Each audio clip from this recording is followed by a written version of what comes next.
Alors ça n'a pas dû vous échapper, on entend beaucoup parler en ce moment d'un sujet sur les réseaux, un sujet qui a l'air de sortir comme ça du chapeau, d'être complètement nouveau. Ce qui est nouveau, c'est qu'il est parfois intégré dans des lois, dans des projets de loi ou dans des labels de certification. Et vous entendez probablement, comme moi, parler énormément de raison d'être. Et la raison d'être, déjà, ça m'évoque plusieurs choses que j'avais envie de partager. Euh, Pourquoi faudrait-il avoir une raison pour être?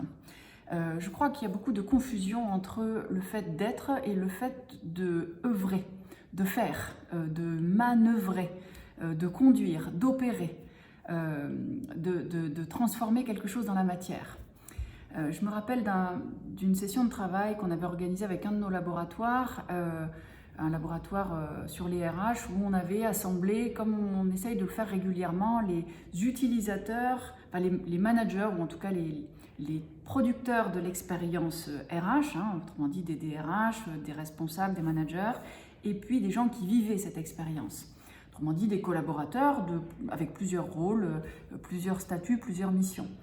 Et ce qui était assez amusant et très révélateur, c'est qu'on voyait bien que les responsables RH étaient très soucieux de tous les sujets en ce moment, bien sûr, sécurité, bien-être, digitalisation, enfin tous ces sujets que vous devez travailler également dans vos entreprises autour de votre expérience RH, attractivité de la marque employeur, ce qui est toujours assez étonnant. On travaille beaucoup la marque et assez peu le contenu.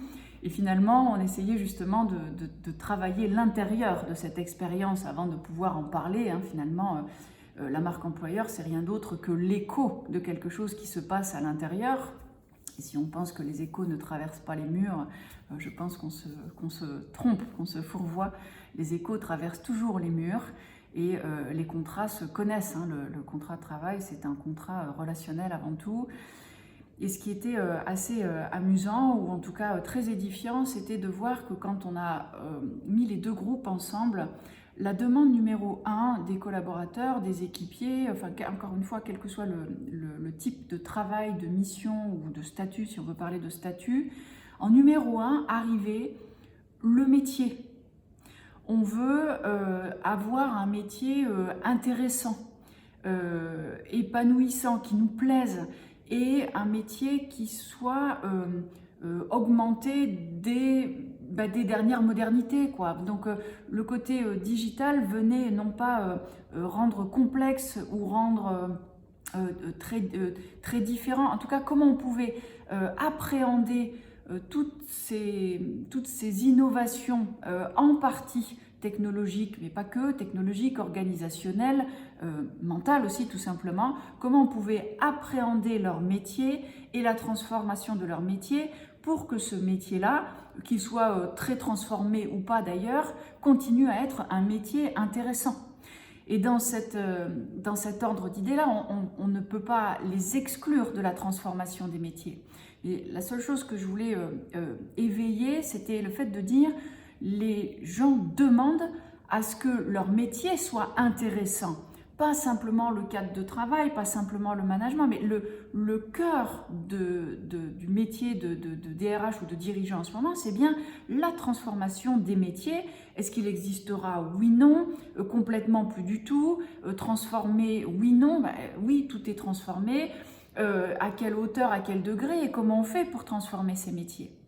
Et on a passé beaucoup de temps à travailler sur les environnements de travail, on y passe encore beaucoup de temps à la fois sur les environnements qui sont complètement explosés avec cette hybridation du travail. Donc hop, le management, le style de management, le contrat relationnel est repassé en haut de la pile, mais surtout le travail reste à faire sur la transformation des métiers. Donc c'est bien d'avoir une raison d'être, très bien, si vous voulez vous trouver une raison d'être, parfait, mais enfin vous êtes vivant, ça devrait suffire. En revanche, trouver à nos entreprises une raison ou plusieurs raisons, des belles raisons, d'œuvrer de concert, un peu comme des notes de musique qu'on va réassembler différemment pour écrire des nouvelles partitions, là ça devient intéressant. Parce que être sans œuvrer, finalement, c'est pas le métier d'entrepreneur ça. Et donc, voilà, travaillez si vous voulez sur votre raison d'être, sur vos valeurs, etc. Mais travaillez surtout sur vos propositions de valeurs. Travaillez surtout sur les métiers qui sont utiles pour décliner ces propositions de valeurs.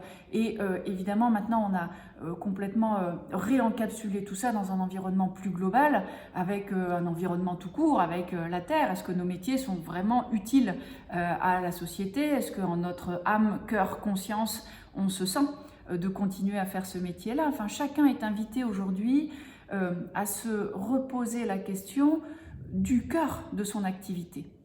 Et de son cœur personnel aussi, d'ailleurs. Donc, juste une petite réflexion pour partager avec vous. Il y a beaucoup de tendances dans les entreprises, beaucoup de tendances à explorer. Et cette espèce d'obsession là sur la raison d'être, elle est un peu agaçante, elle est un peu fatigante.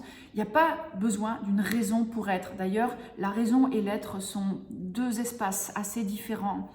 Ce qui est intéressant en revanche, c'est d'où on part dans notre être pour décider d'œuvrer et quel est la belle ouvrage, quelles sont les belles propositions, les belles productions, les belles transcriptions de votre être avec un cœur battant qui va se transposer dans votre œuvre entrepreneuriale.